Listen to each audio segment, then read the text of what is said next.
Hello and welcome to another episode of the Revenue Revolution podcast brought to you by Joint Flows. Today we're joined by James Townsend, who is the co-founder and CEO at Mobilize. Welcome to the show, James. How are you? Hi guys, yeah, I'm doing very well. Thank you very much for having me on. No problems at all. Well, we always like to start off with a little bit of an introduction so our listeners know who James is, where you're from, how you've got to where you've got to today. Sure thing. I'm actually originally a maths teacher, would you believe? That's how I started off. But moved into the startup world. My mum was diagnosed with MS when I was about six. Caring for a family member has always been a sort of a part of life, right? And I think that's something I share with many millions of people across the UK and many more around the world. But so often that experience can leave you feeling a little bit lost and not quite knowing what to do, whether or not you're doing it right, that kind of thing. So that put me on a mission to see where we can bring people together to share their experiences, learn from each other, and the goal is then to thrive in our caring roles. So that's where I started off with Mobilize. We've been doing that about 6 years now, grown the community to a really thriving couple of 100,000 people supporting each other. We laugh together, we cry together, we talk about bodily fluids together. It's all manner of human life is in there.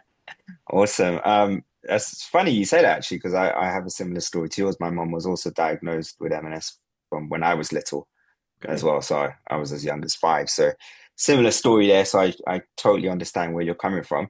Tell us a little bit about Mobilize. What is it you guys specifically do? Well, so in terms of the business model, the local authorities in the UK have a statutory duty under the Care Act to make sure that unpaid carers are supported. That means with information, advice, and guidance, some of the emotional support, and also on occasion with sometimes payments, but also respite care as well. And actually, local authorities have found that really difficult to deliver, particularly because carers often don't know that they're in a caring role. Relationships with the local authority can be quite difficult. They're perceived as being an other organisation. Not I don't need to use a local authority because things aren't that bad. Lots of perception stuff in there. We're working with those local authorities, first of all, to go out and reach new groups of carers. About 80% of the carers on our platform have never previously accessed any support for their caring role. The second thing we do is provide that support, and a lot of that is through community. So it might be 2 o'clock in the morning, you're scrubbing poo out of the carpet for the third time this week. Gosh, you want to chat with other people who get that in that moment. So we can provide the platform for doing that. Then crucially, we can provide the data, the insights back to the local authority so they can better understand the needs of their carers and design services that matter. And that's been really important just in the last couple of years because the Care Quality Commission is now for the first time inspecting local authorities on that duty.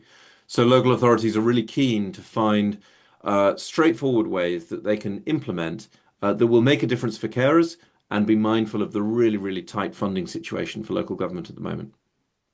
Yeah. And so I guess a lot of what you do is build these relationships with the LA, with the local authorities.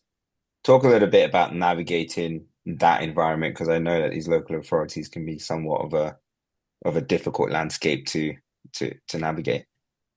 Yeah, I mean, all of this is about relationships, right? And people buy from people, and we're all going on a journey. So, I mean, we've been at this for 6 years now, but we're just nibbling at the edges of what we could do in terms of disrupting and transforming the sector for supporting unpaid carers. So, while I want to hold their hand to go through the process and understand what this new technology could do for them, I also want to learn from them what are the big pain points? How do we design a roadmap in building our product that's going to meet their needs as we go along? So actually, I think relationships are so key because it's partnership. And we bring some thinking on how technology can change things, but they have their experience as well. And far from just flogging a widget every now and again, trying to get into that position of being strategic thought partners together is really powerful. James, well done, first of all. Like, it's obviously a mission-driven um, um, company that you're building, and we're all about missions here at John Inflow. So we're really happy to have you here and have you explain what you do. Would you be able to give a little bit more light on what your product does and where you're taking it so that the audience can understand and position Sure. it? So the base level is a So the base level is a community platform where people can connect to each other, access resources and information. It's really, really key. The next step, which we're just launching in a couple of pilot areas at the moment, is the dynamic carers assessment. And that is where we're using, so local authorities have a statutory duty to understand a carer's need for support. You're getting into the details of the Care Act here. But that's a really difficult thing for them to do. We currently spend as a country about £60 million making that assessment. That's before any support happens. We spend £60 million just making a judgment on what support's needed. We think we can do that much more efficiently. So we've designed a dynamic carers assessment, which uses an AI interface, keeping in touch with the carer so they feel supported all the way through. And instead of being one snapshot a year with a human and a clipboard saying, right, come on, what's your name and Mm. date of birth? Instead, you can have an ongoing WhatsApp interchange, which meets the needs, meets the statutory duty for the local authority, but means that the carer gets a really responsive support plan. Because, I mean, Hitesh, you'll know probably better than me, caring situations change every week. So being able to be really responsive means that we can get that preventative support in early that makes a big difference. Yeah, seems And like a no-brainer if you ask me. Sorry, go James, on, Mick. I was going to ask because there's often it's a three. It sounds like there's a three parties relationship going on with kind of you in somewhere in the middle, James, where you're facilitating and providing a support system, and then you've got a government body, and then you've got an individual carer who's often in a difficult emotional state. I would imagine having to care for So, someone is not the easiest thing to do. How do you create alignment between these three parties? One being extremely administratively heavy, and the other one kind of trying to figure it out on the fly what's happening, and then dealing with the day-to-day evolution of the situation they're facing. hey, Mick, it's a great question, and my hairs are a little bit grayer than they were when I started this because that's a big challenge, right? And actually, it's more than just three different ways because you've got the carer, you've got the local authority, you've got us, but you've also got other providers in the sector. And we can't provide counselling, we can't provide grant funding, so we want to hand that over to the local carer service, or there may be other organisations as well that we want to link in with. So this is a really, I'm going to say messy, but I don't mean that in a pejorative way. It's kind of organic and complex. And the key thing there, I think, is that we want to get great outcomes for the carer. And if you get that right, everything else falls into place. So very often the first person we're speaking to at a local authority will be a carer's lead. Now, whatever the strategy of the organization, whatever the priority that quarter, a carer's lead, you don't become a carer's lead if you're not absolutely fizzing with passion about making a difference for carers. So, Mm. so our starting point is, look, there's some amazing opportunities to do amazing things for these amazing people. Do you want to come on that journey? And if we get that right, the carers that we're supporting absolutely love it, and they'll recommend to the local authority, please keep this. If we're making great outcomes for the carers, they want to keep it, then the local authority is saying, hey, this is great because our carers aren't burning out, so which is a very expensive thing to happen for the local authority. So happy, healthy carers means a more efficient system for us to run in social care. So suddenly the chief finance officer of the local authority, who is not going to be a cuddles and rainbows kind of person, is suddenly saying, Mm. "Oh, actually, this helps make my numbers work." Now, if you do it the other way and say, "Look, this is a great way to save money," and carers are all up in arms and not getting the support they need, you quickly get into disaster mode and everybody's fighting like ferrets in a sack. So actually having that really common vision of transformational, really impressive support for carers, everybody can swing into line with that. Yeah. It's interesting that you mentioned like the CFO and essentially what you've described there is what's important to the CFO is different to the carers, the first person you spoke to, apologies, I don't remember their role. Now, how is it? Because, more often than not, it's very difficult to be able to align different stakeholders through these different relationships that you're having to a common goal. And that's essentially what you're doing. And particularly with local authorities, there's so many stakeholders who can be involved at any one given time. How do you navigate that and keep people on the path of where you need to get them to for the greater good? Well, Hitesh, for all there's so many reasons why working to support the public sector can be a bit of a nightmare. But I love Mm. it because you know that we're all on the same side and we're all trying to get a great outcome in the long run. I also think there's something about this relationships, human to human, and keeping in touch, making sure that we're adding value wherever we can. And that may be a long time before we even start a sales cycle. Okay, so before we're talking about buying a product or delivering something, I want to be having conversations with all sorts of people at the council, really listening, really understanding what the pressure points are, how we can build this product in a way that's going to help them. And then it might be 2 or 3 years before they get to the end of a commissioning cycle and they're looking to shift things. I would hope that they're doing that then fully informed about the options that are available to them and that the future of carer support might look quite different to the way that it has previously.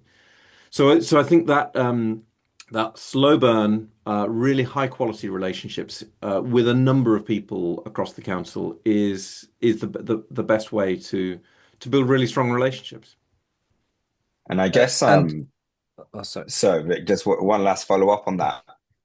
I guess it's not just the case of getting them on board, but then maintaining that relationship as well on an ongoing basis, right? Because what you described earlier is how do we ensure our product continues to fulfill the needs of the carer, but then advances from technological viewpoint as well. So how do you maintain those relationships moving forward as well with such a diverse group of people? Yeah, hey, it's a really interesting challenge. One of the things that we do quite a lot is a lot of research into the sector. What are the buying trends? What are the outcomes, the case studies that we can draw on? Local government has a real challenge around finding out what other people are doing, and there are some great organisations like the LGA or ADAS who are facilitating those conversations.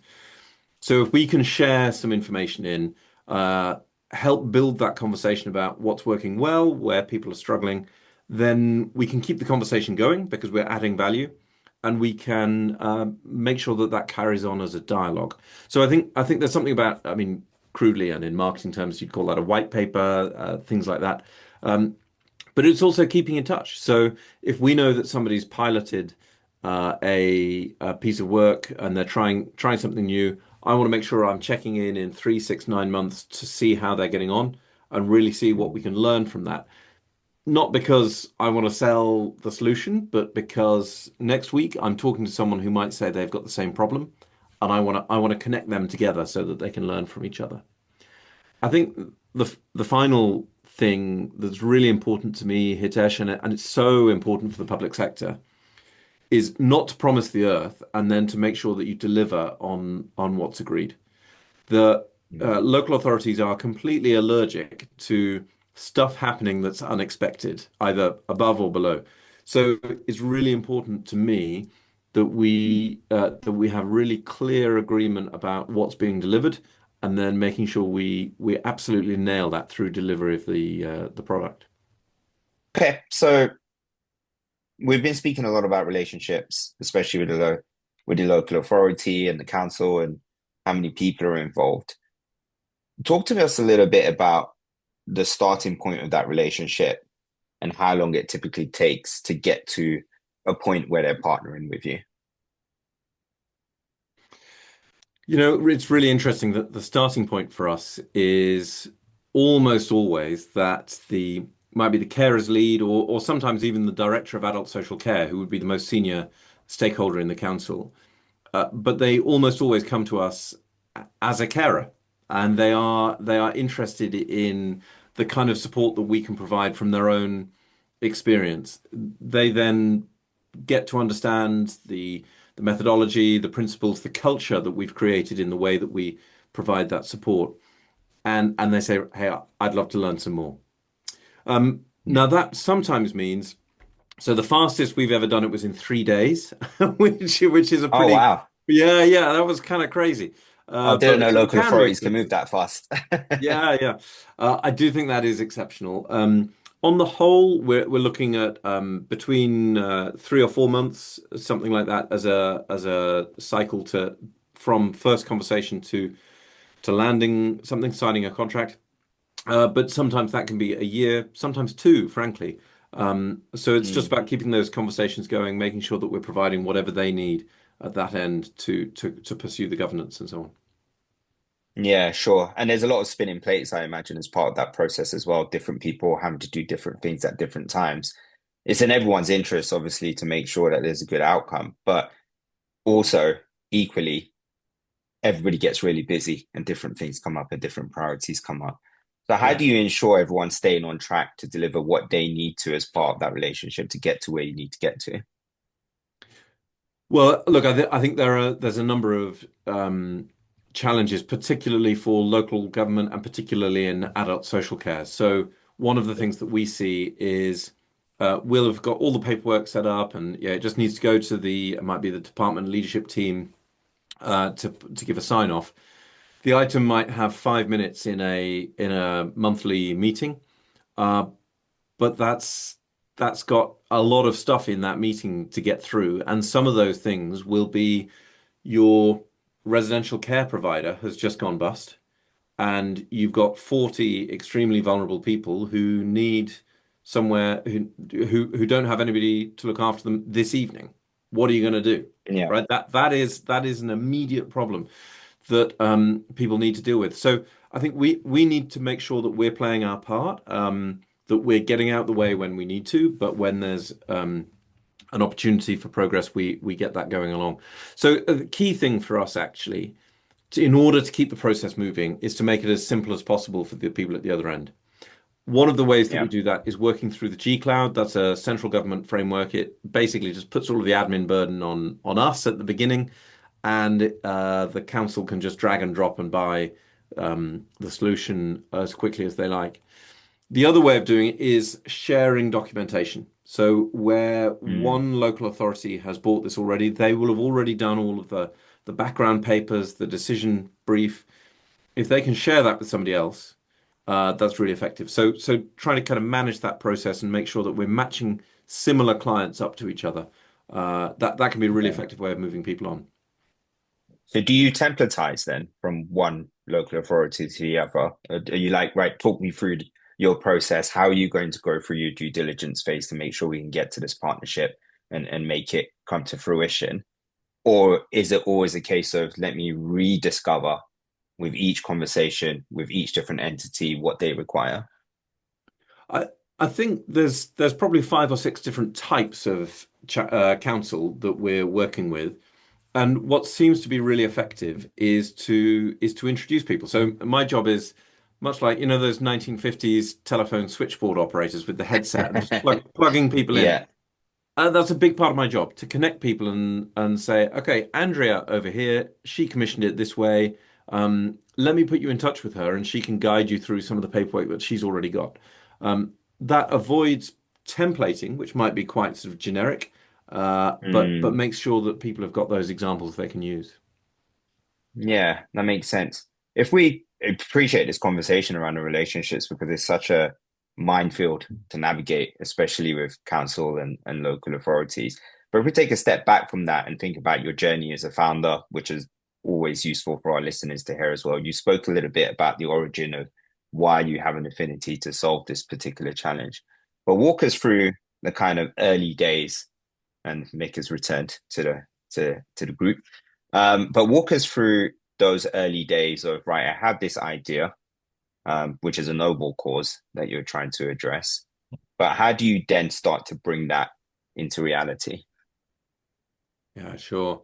Um, Hitesh, I'm not sure this will be I'm not sure this will be helpful for your audience because um, we started off at the beginning of COVID.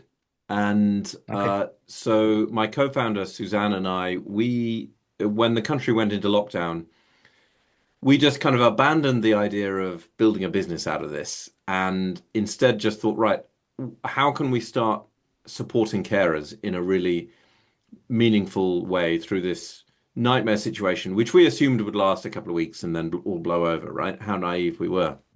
Um, so we actually stumbled across, in many ways, the perfect scenario for launching a startup. Um, every afternoon, we'd host a virtual cuppa on Zoom, like we're on now, Nice. and five or six, maybe it grew to 15, 20 people would come, and we would share. Right, what's the big challenge that we're working with today? Is it getting to the shops? Is it, you remember loo paper was a big challenge at the beginning? Imagine what that's like if you're I a do carer. remember that. Yeah, Um, absolutely. so Suzanne would be chairing the conversation. I'd furiously be making notes. We didn't have those AI note takers back then. Yeah. Then after the half-hour conversation, we would generate a blog or a video or tips and tricks that we can share. Mm. The next morning, 5 a.m., I would get up and write an email to a mailing list, and that grew every day through COVID. So we were just doing that because it felt like the right thing to support carers with, and we had nothing else to do during lockdown. So as we did that, more and more councils stumbled across the mailing list and then came to us and said, "Hey, Mm. this is great." And we've got a real challenge because some of our existing services that were entirely in person, face to face, really struggling to provide any support at the moment. Could we pay you some money to do more of that for our residents? And we don't really know what that looks like, but can we go on that journey? And that's how we turned into a bit of a commercial model, identifying what it was they needed, how we could meet Yeah. that need, and off we went. So since then, it's grown. We're now in about 25% of English local authorities. Wow, amazing. It's a great way to start a business because it's still starting at the point of value for the end Yeah. user, who in this instance is the carer. Mick, welcome back after your Yeah, internet sorry about this. difficulties. Actually, this is a good segue, James, because so I've got AS and I'm eligible for care. So my partner's got a care taker, I don't know what it's called, a card that says that she is looking Okay. after. So I don't benefit from it because I feel fine. I'm completely mobile. Like I don't there's more people who need more care than I need. So I don't use it at all. But having gone through the process of getting diagnosed for AS, it was very, very clunky. And I would say like the from a technological point of view, like the system used were not good at all. Like you had to wait for specific time of the day to call the doctors. They needed to refer you. They couldn't refer you because they needed the specialist lens on it. But in order to access the specialist they needed to refer you. So then that in that vicious circle of who's doing the first move, then that gets escalated. Then you go into the hospital. Then the hospital system of records is not linked to the GP. So there's a Yeah. big gap there.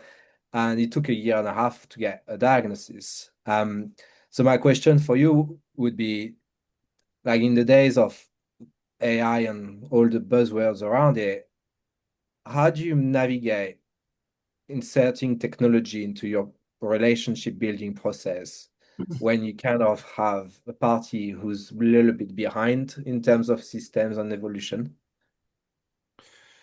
Hey, that's a really strong question, Mick.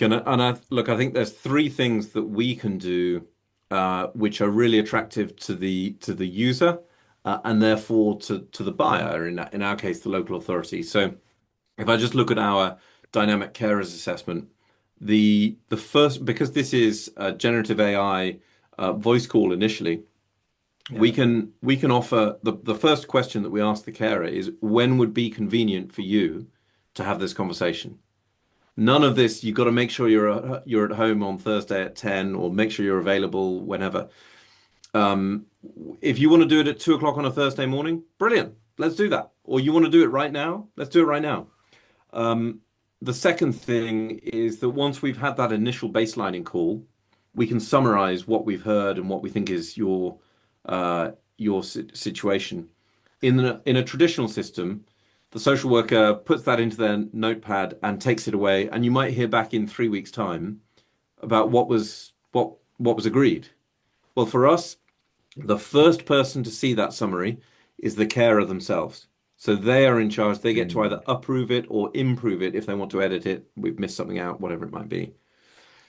Then finally, one of the things I think is really important for us is that we're able to be just in your pocket. So at any time you can WhatsApp in and you can get that data through. I think the reason that I think that's really important is going back to your core question, like how do you get a public body to kind of move in that direction with you? And the trick is salami slicing. So, what is the fastest route to some benefit that we can achieve right now? So we actually we set things up to be using copy and paste integration, which sounds crazy, but for various reasons, colleagues in adult social care will know exactly what I'm talking about. You can't get an integration between two systems. But we can design our system to be really easily copied and pasted Right. across. And if you're Mm. saving 6 hours of a social worker's time, the extra 30 seconds to copy that across is let, let's let's not scrap the whole project because we can't fix that point yet. You talk to me in 6 months' time, we'll have solved that problem and we'll be on to the next one. So it's about tackling what is the immediate challenge in front of us, and then Yeah. moving forward. And hey, sometimes that progress is slow, but it doesn't mean that you can't take big steps forward. Yeah, that's good. So who do you feel you perhaps have the most challenges keeping engaged and working towards joint timelines with? Because I'm guessing the carers have got that need you're bringing a solution for, and then on the government side, the local authorities, there's perhaps a bigger process to go through. Uh, How do you Sure. manage the balance between, okay, well, this needs to happen on this side, or actually this needs to fit through to the other side, but there's a system limitation there that we need to tackle through clever workarounds. Now, how do you manage all of this? Hey, it sounds like you've been in my position before, Mick. You know all of the challenges that we work with. I think the real challenge is when a local authority is mapping out its budget for the next year, really, really tight finances. You can say, look, this sounds like a great idea. It's definitely the kind of thing that we should be doing, but we can't afford it in this year. And we might be able to see that it would make the savings in 5 years' time, but that means an outlay of budget in this year. And I think the key thing there is for us to shift that conversation to make sure that we're in that long-term relationship. We can see the direction of travel, and that starts to unpick some of those initial conversations at the beginning of the process in that first year, where there might be an increase in expenditure or in order to realize really substantial gains in the future. And the question I have also is because I mean, there's an additional layer of complexity for you where politics get involved, and every few years there's a new politic leader coming in, shifting, changing the games, putting more rules, taking budget away from something and um, putting it somewhere else. How do you manage that constant, macro change that you have very little control over? When you're building a product, I guess it's important to say, oh gosh, there's the next election cycle coming in next year. Like, what do we do product-wise? Because they might change the whole game next year with new rules or less rules or better or worse rules. Sure. Well, look, I think there's two elements to this. One is at a local level. making sure that we're facilitating. Has my camera just stopped? Yeah. Can, Yeah. Well, you know, I just said before you hit. Okay.